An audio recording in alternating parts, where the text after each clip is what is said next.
All right. Well, hello. I'm here with Doug to talk about immune amnesia and Majorana computing and other things. And it is Thursday, February 27, 2025. We're recording this one a day early because I'll be flying out of state tomorrow. I won't be available to do it on Friday.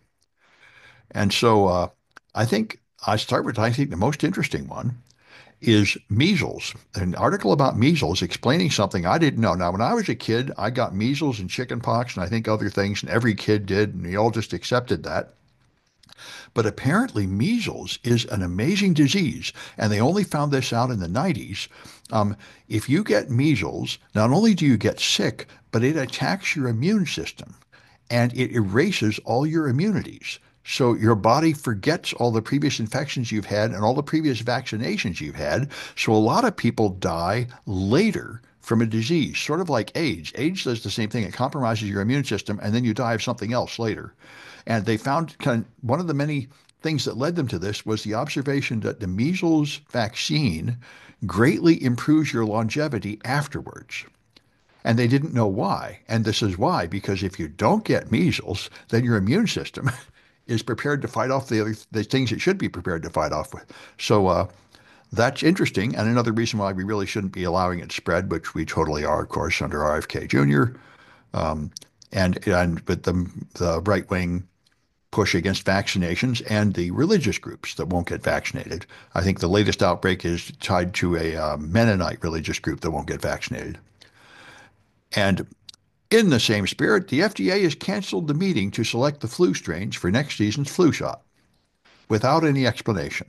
But with RFK at the top, I imagine they probably don't think they should be delivering flu vaccines. I know some of the red states have already begun to stop promoting flu vaccination anymore because they're afraid that it's all vaccines are bad for you, which is really, really a bad idea.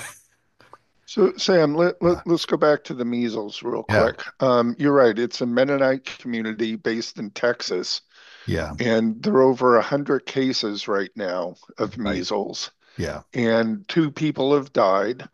One I know was unvaccinated. The other one, I'm not sure. I don't yeah. know if you know or not. I don't. I do know. I read an article and they said that some people um, well, anyway, I wondered if I needed to get a vaccine booster shot or something. I don't think I ever got a vaccine. I think I had measles, and they're kind of unclear on whether that really protects you this many years later in life. And apparently, there was some measles vaccine available in like the 60s, and if you got that, it wasn't really very strong, and you need a booster or something. So anyway, I may ask my doctor whether I should get a measles vaccine or not. I have no idea. Yeah, so interestingly, I'm looking at some statistics here because this is one of my stories too.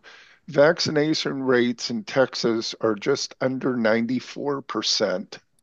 Pardon me, 95%. And you need a 90 above 95% to prevent the spread. Well, and I think So, measles is the most infectious disease of all. yes. And they said each person has like a 90% chance of infecting another person they get in contact with or something like that. So that's Yeah. why you really need to vaccinate practically everybody to stop it. If even like 10% of people are unvaccinated, then it will spread. Yeah, so measles were pretty rare in the United States, except in the unvaccinated community. Yeah. And the last death was over a decade ago.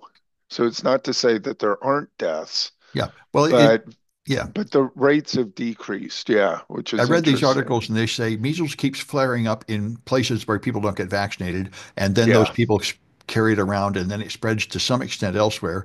But if you have like a good 95, 96% vaccination rate, then it only affects a few people before it dies out.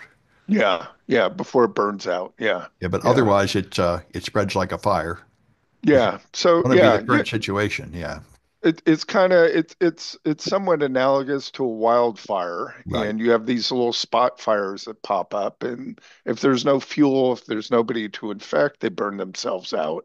Yeah, But yeah, that's interesting on measles that it's sort of like an AIDS, if you yeah. will. I mean, now I mean, AIDS it's permanently ruins your immune system, right. and what measles does is like just a reboot. It wipes it out, so now you no longer have immunity against your old diseases, so you have to catch them again, or I guess replenish your vaccination or something. I mean, this was only discovered in 2012.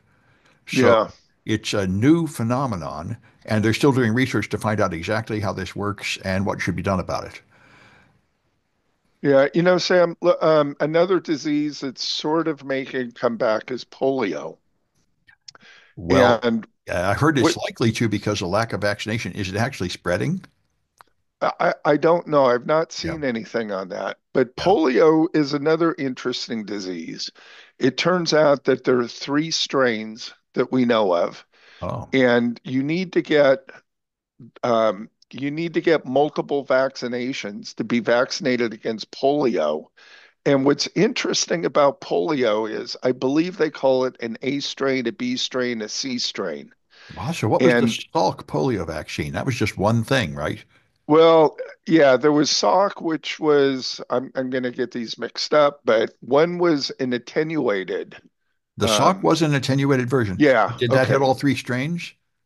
Well, I'm not sure Yeah. where they, I'm not sure how this changed. But what I'm getting at is what's really interesting about polio is to get immunity, you need to have the three vaccines, but more importantly, you have to have them in order. So Oh, if you get the C vaccine first, then the A and the B don't work. Or I'm kind of giving you an example. right, I right, don't know. It's not as simple as you need A, B, and C. You right. need to get them in the proper order because your body needs time to develop a resistance to one of them, and then you introduce the second and the third. Well, So the when the COVID yeah, vaccine came out and we had to get like multiple shots, I was sort of yes, annoyed.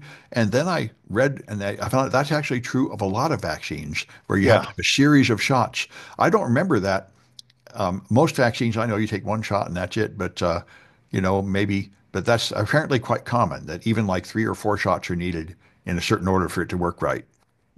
yeah. Interesting. So there was the Salk vaccine. And there was also which was, and there was also that was the live stream Yeah, strand, that was attenuated, right? right. Because that Yeah, was the one that the interesting thing I know about that one is that it has like a 1 in a million chance of actually giving you polio, but it spreads and infects other people. So those it's considered those people who get polio are considered quote involuntary altruists because by taking the weakened live strain, they benefit others who don't get vaccinated because they'll catch it through the air and thus be vaccinated. And their sacrifice of taking a tiny chance of actually catching polio is beneficial to the group as large. yeah. And that is a side effect of many vaccines. There's no Yep. vaccine that's perfect that we know Right. of. Like, the Yeah, mRNA ones have like a 1 in a million chance of giving you like some heart problems. And so that's why the anti-vaxxers are freaking out. But, yeah. the COVID itself has a much higher chance of doing you harm. So it's a cost, it's a risk benefit decision. Yeah. Well, the polio one is kind of an interesting story. So Salk came up with that vaccine Yeah. and it was highly effective, Yeah. but it was made in Cutter Lab in Berkeley, California. And as they were making it, they didn't follow what I'll say the recipe carefully. And some live vaccine Uh, was contaminated, or sorry, some live strains were too close to the attenuated strain, and they contaminated it. And I think about 60 or 80 people died as a result of that. But yeah. other than that, once that was found, once that was detected and corrected, it's very effective and or highly effective. Yeah. Now, RFK Jr. points to that Yeah. as a case where the vaccine doesn't work. And we know why it doesn't work because people didn't really get the vaccine. Yeah, and I've heard of other cases where they gave like a huge dosage by mistake and therefore it hurt people for other Yeah, vaccines. There this is the same as anything. Any medical treatment, there's a possibility of some mistake leading to a correct. bad Yeah, outcome. And there's also a possibility even when they do everything supposedly right, it still doesn't work. So yeah, just like, riding an airplane or everything has a risk. This is one of the things students that begin to do like information security will freak out when they realize my machine could be infected. There's this virus. You suddenly realize that there are risks all around you, and you just have to get over being worried about that. The fact is, everything in life has a risk. Well, and Sam, is there anything that's perfect? You can write a computer program, and as Yeah. we know, every once in a while you get a blue screen of death, or Yeah. a program hangs or does something incorrectly. Yeah. So, Everything has a certain failure rate, and yeah, you just have to get over panicking about that and yeah, understand yeah, that you're making calculated risks. I remember I would teach my students about this years ago, and I said, so I ride a bike everywhere, which means I have an increased chance of getting hit by a car, but a decreased chance of dying of a heart attack. So you just make a balance, you know? yeah. And Sam, if you're riding in a bike, your chances of dying in an auto accident go way down. Well, that's true. There's that. That's why I remember I I knew some people that drove motorcycles. And I said, wow, that's really dangerous. And I said, one possibility is to quit doing that to lower your profile, or you could just take up snorting methamphetamine and then the relative risk will vanish. It's no longer the most risky thing you do. If you change your lifestyle to include something like that, then whether you ride a motorcycle or not is not really a relevant risk factor. Yeah, yeah. So All anyway, right, let's move on. What's our yeah. next story? Well, there's this video that Trump shared that is just amazing, featuring Trump Gaza. Somebody made an AI generated video, and I don't know if you saw the Crypto Island videos from a couple of years ago where they were going to have this paradise where everybody has bitcoins and belly dancers and stuff. So it shows all the people, Elon Musk eating hummus and Trump dancing with like belly dancers and having parties. And in Gaza, they have a giant statue, a golden statue of Trump, 100 feet tall, and they have a gift shop selling that statue to people. And they have balloons with Trump's head on it, and he's the hero of the world by making a paradise out of Gaza. So it's interesting to watch, and it's of course exactly what Trump said. You know, just push out all these natives, complete the ethnic cleansing, and then we can have a paradise here. And anyway, then the Tate brothers, you know, the rapists and sex traffickers that are being held in a foreign country, Romania, I think, where they were going to be prosecuted. The U.S. envoy showed up and pressured them, and now they've been released and they're sending them to the U.S. They also face rape and sex trafficking charges in the U.S. and the U.K. And what they said is they agreed to come back in a month or two to face charges. But right now they've been pressured to come to the U.S. I don't think they're coming back. And I don't think they're really going to face charges in the U.S. now that we've got a rapist as a president and a cabinet full of like wife beaters and molesters and everything. I think they'll just make them champions here because they're champions of the far right because they push this extreme right wing, women should just be subjugated stuff, which is a So big wait, part wait, of, wait. yeah. How'd they get arrested in Romania? Because they were raping women and sex trafficking them. They got I arrested see. for that. They did the same thing in the UK and I think the US, and they finally arrested them. But now the US is all pro that. The current government is pro all those things because they're influential right-wing influencers. A whole lot of the incels follow these Tate guys. They do podcasts and stuff and say you should just dominate women and women should just shut up and take it. And that's really I popular see. among the I right-wing see. bro types, you know, the tech bros and the So cells. do you think the UK will go after him? Well, I think UK would like to, but I think they have no opportunity to get to them. I mean, they were in Romania and then they're getting sent to them. US, uh, in the old days, I think the US might have extradited them to face charges in the UK, but I think I they see. probably won't anymore. That's why, you know, I watched the US government move into basically our Nazi regime where we've just become a totally evil country, where we're just going to take over nations and kill their natives to steal their land. And we're just going to promote sexual abuse and domination of women and Yeah, theft and scams yeah, and yeah, embezzlement and, of course, street violence with the street Proud Boys and the other private armies like the Hitler Youth just emboldened to commit terrorism and approved by the state. So, you know, yeah. we've swung over to a really bad place. All right. Well, let me bring up Yeah. my first story. I don't know if Yeah. you noticed this, but the TikTok app is back in the Apple and Google Play stores. Right. And its legal status is always sort of screwy. It's not that it's been declared okay. It's just that Trump said we're not going to enforce that law against it, right? Yeah, so the Attorney General sent a letter saying that they won't prosecute Right. with a little asterisk of now. Right. Now, the Supreme Court ruled and upheld the ban. And there was a rumor that Elon was going to buy it, but that's probably fake news. And the fine is now $10,000 per user per day, but they have to prosecute. Well, no wonder they didn't put it in for a while because they didn't want to face that. And you know, if I was running the App Store, I would not trust a promise like that from a Trump administration that breaks their promises all the time. Yeah, and what's interesting about it is this fine would go beyond this administration. So, Yeah, I mean, ban was proposed by Trump and then passed by Biden. yeah. So, I mean, it was both sides were united on banning it, but then they bribed Trump and he reversed place.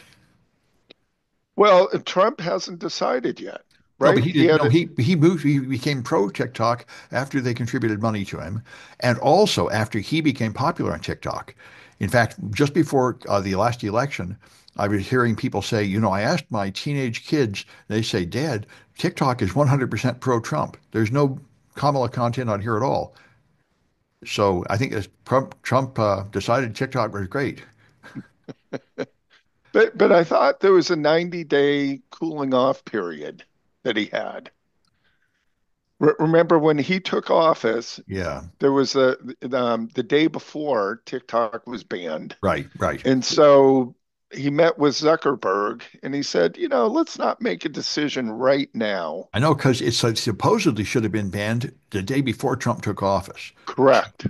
But somehow he just short, and this is like everything he's done, like everything Doge has done, it's extra legal. He just didn't change the law, but just pressured people into ignoring the law. Yeah. Yeah. So, Yeah. you know, just we used to be proud of being a nation of laws, and we're not really that anymore. The rich and powerful just sort of ignore the law, like Yeah. everything Doge has done is completely illegal. Yeah. And the hilarious thing last week is they realized Elon Musk is legally liable for all these crimes they're committing. And so suddenly they said, no, Elon Musk is not in charge of Doge. Oh, he really has nothing to do with it. It's this random woman on vacation that's officially in charge. And I don't think she even knows she's officially in charge of it. And they can't reach her because she's on vacation. But no, she's the one that's in charge of Doge. Elon, oh, he's just, you know, an advisor wandering in. He doesn't have any official role at all. So he's not really responsible for anything they're doing. Yeah. Did you hear that the Doge website was hacked? Yeah. Yeah, they just left an open database because they don't know Yeah. what they're doing. Uh, Yeah. yeah. Anyway, Along with this, this is yeah, kind of interesting. The government website, waste website. yeah. Did you hear about that? No, I know the website where they brag about their supposed savings that turn out to be all fake. Yeah, so it turns out that they're using a WordPress template that's called 2024. And if you poke around in there, you'll find that it's still under construction. Yeah, well, I mean, yeah, it's just thrown up like everything. And, well, I've heard this is what Elon does. He's very much like Trump. He just barges in like a bull in a china shop, kicking everything over, breaking everything. He likes this sort of chaos and this sort of contempt where you fire everybody if you can't understand in like 1 minute what they're doing, then it must not be worth doing. Things like that. Like he did at Twitter. Well, look. This was the Steve Jobs. This has been the Silicon Valley model, right? Steve Jobs did that? Yeah, Apple. Well, yeah, to a degree, Apple did this. Well, I didn't. Make it till you fake it, or fake it till you They make to, it. well, sure, but that's not the same thing as just barging in and like firing everybody Oh no, no. to Well, make, and Jobs would then do wondering why that. the company website goes down because you just fired everybody that knew how to run it. Yeah, so Jobs would fire people. There's a story that I've heard that he gets in the elevator and he goes, "Who are you?" And he Oh, goes, "Oh, well, I just work here." And he goes, "You're fired. Get out of here." And so that's essentially what Elon's doing with that email saying, yeah, I need yeah, 5 good things you did last week or you're fired. yeah, Yeah. yeah.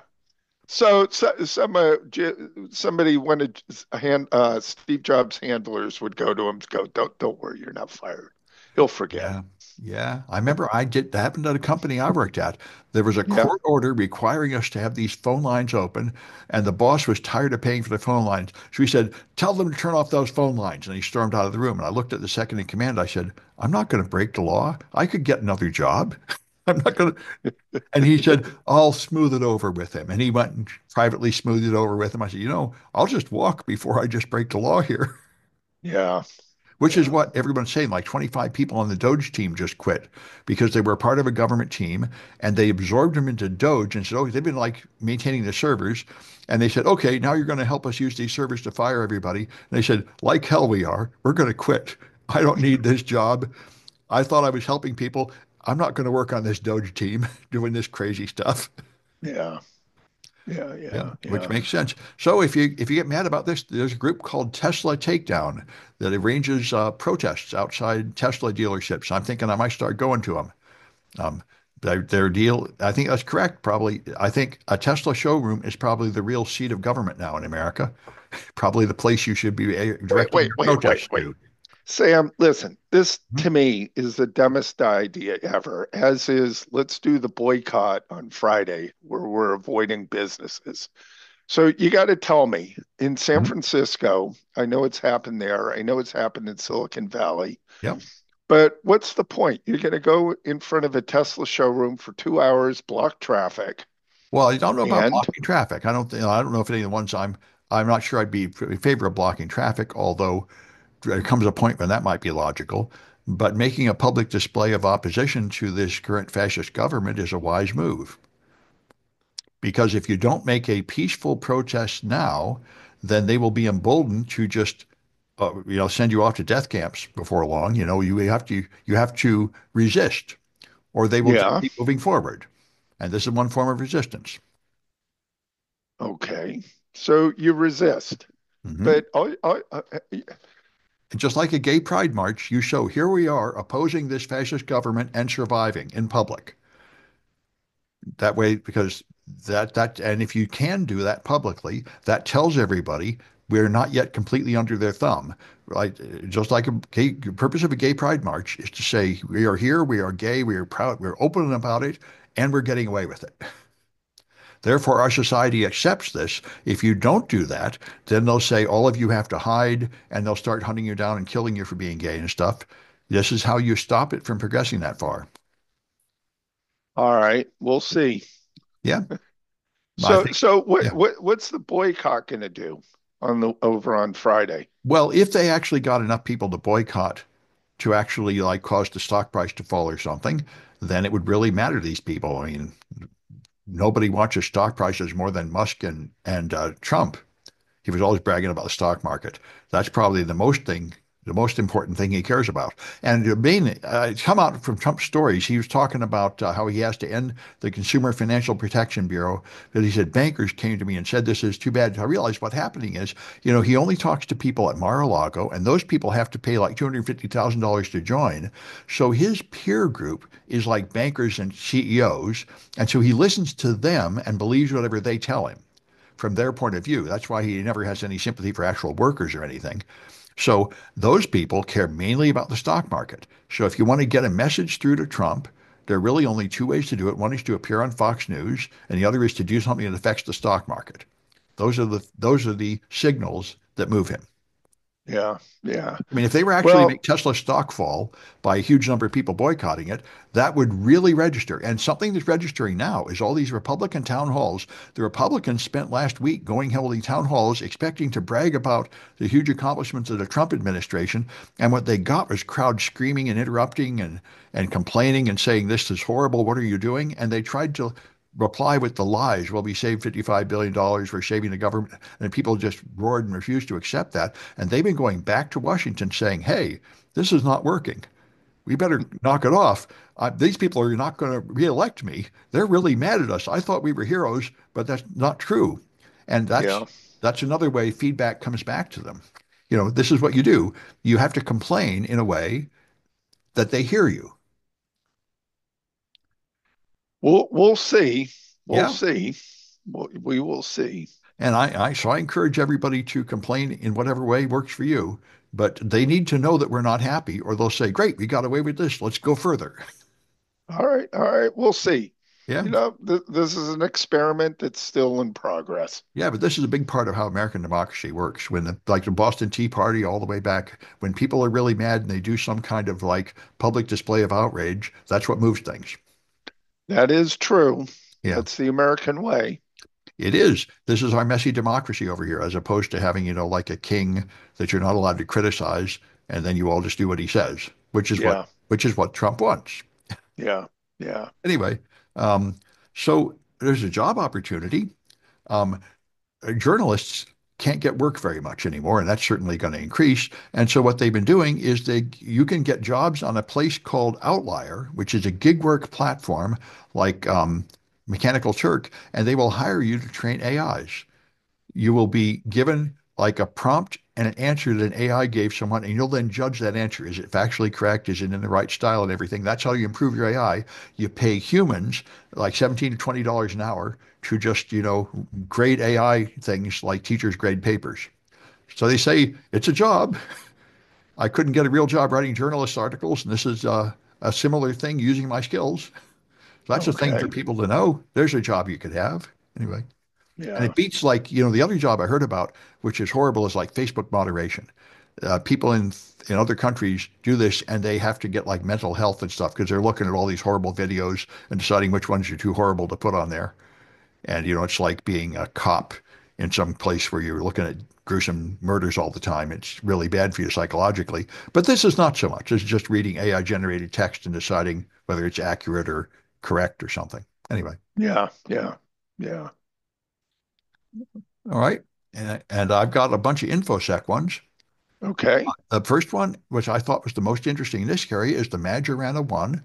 Microsoft has developed a new quantum computer.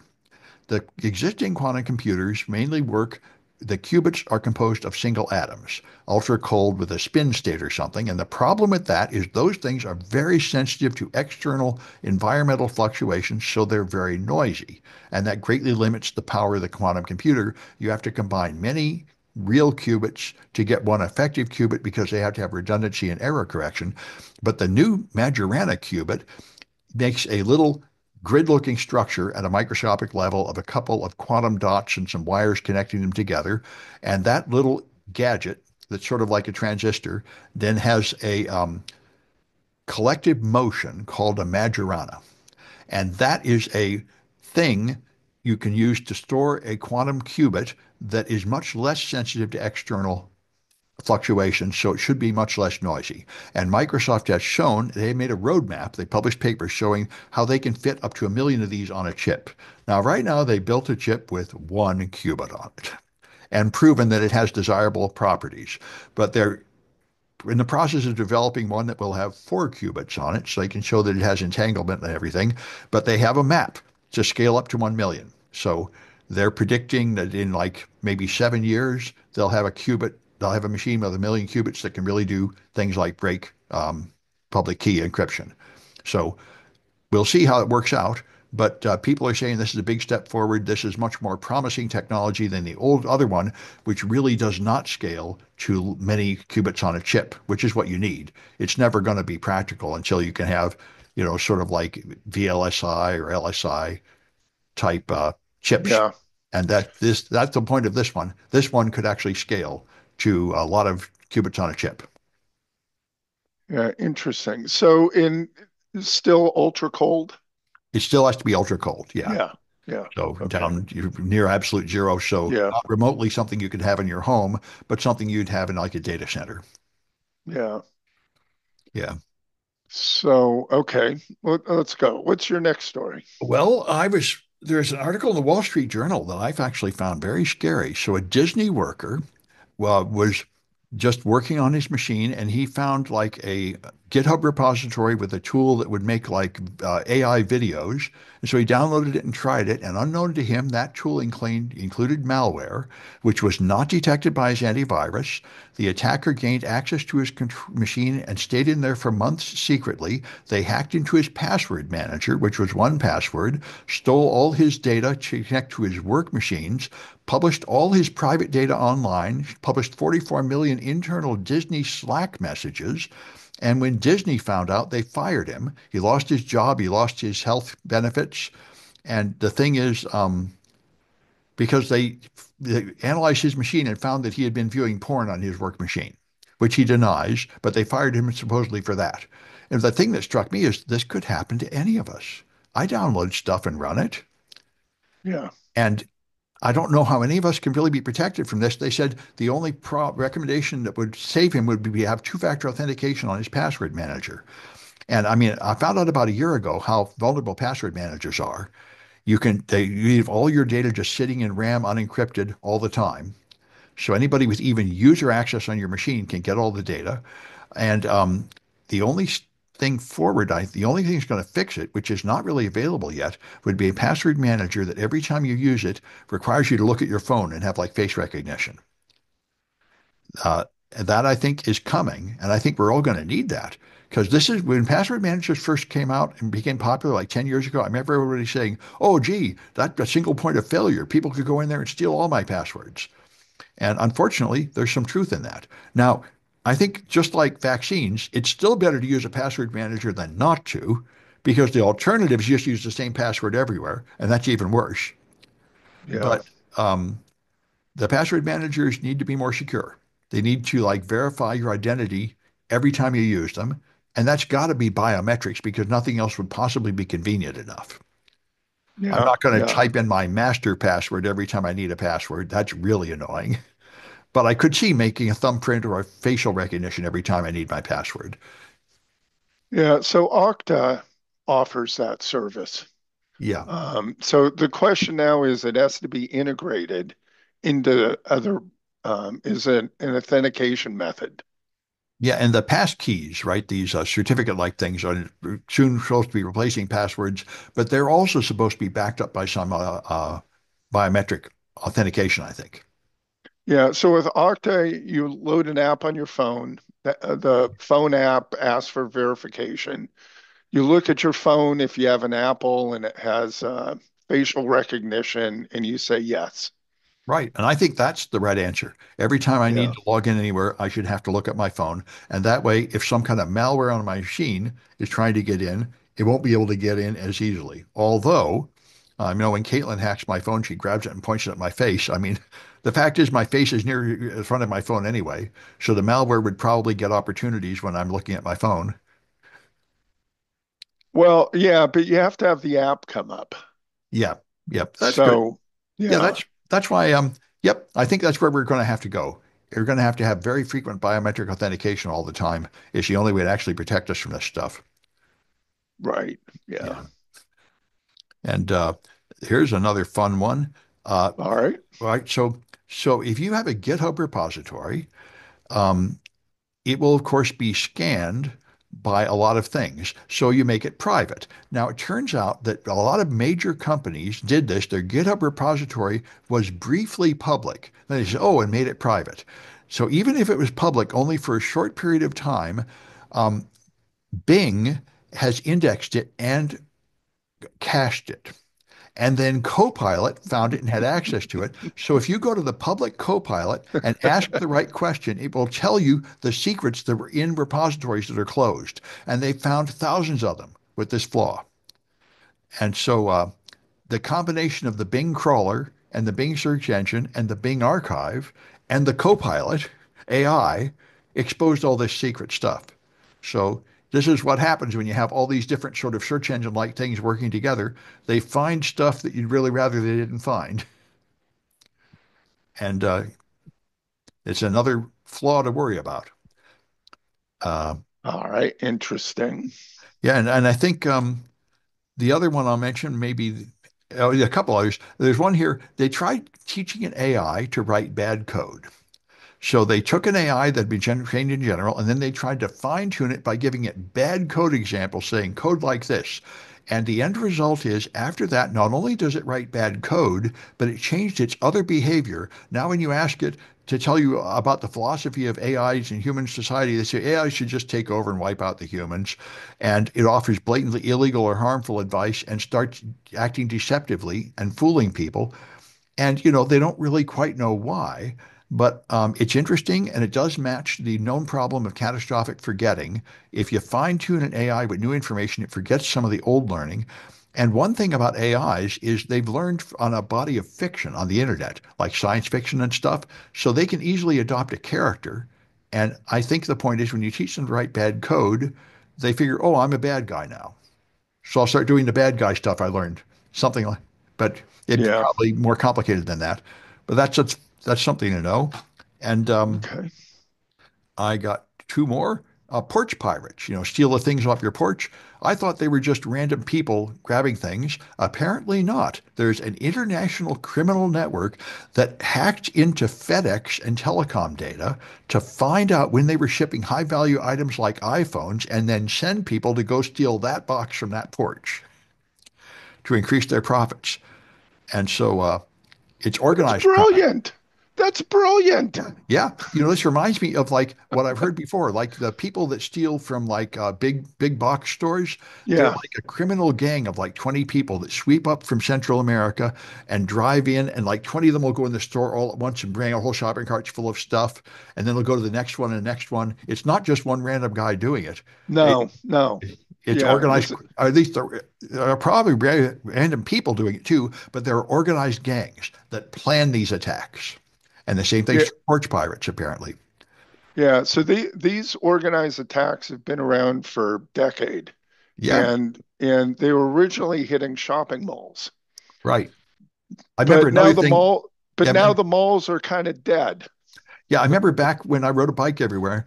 One thing they would do is they would take an entire bike rack and stick it in a truck and take off with all the bikes, stuff like that.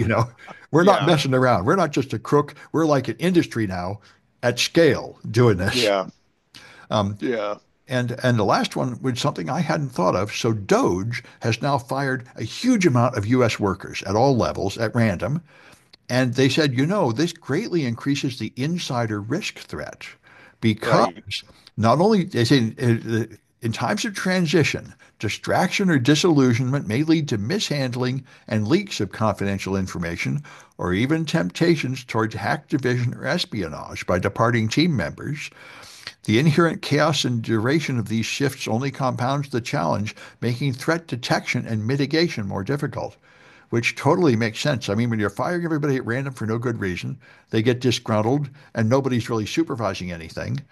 And this, and so I hadn't thought of it, but they're right. The chance of insider threats has gone great way up. Yeah. Yeah. So, Yeah. I've yeah. seen that happen. Yep. Yeah. And like, when a company is floundering, they start firing everybody, then everybody gets pissed off. And now suddenly that guy that offered me some money to like leak the company secrets, that looks like a more attractive offer today. Yeah. Yeah. Exactly. Yeah, and Exactly. and especially when there's such a political issue, people are going to say, "Well, I'm going to like expose the secrets like a whistleblower or something." It's yeah. Anyway, so that's all I got. Have you got Okay. any That's more? it for me too. Okay. All right. Well, that's it for this one, and we'll do the next one on Tuesday. I'll be back from my trip. All right. Very good.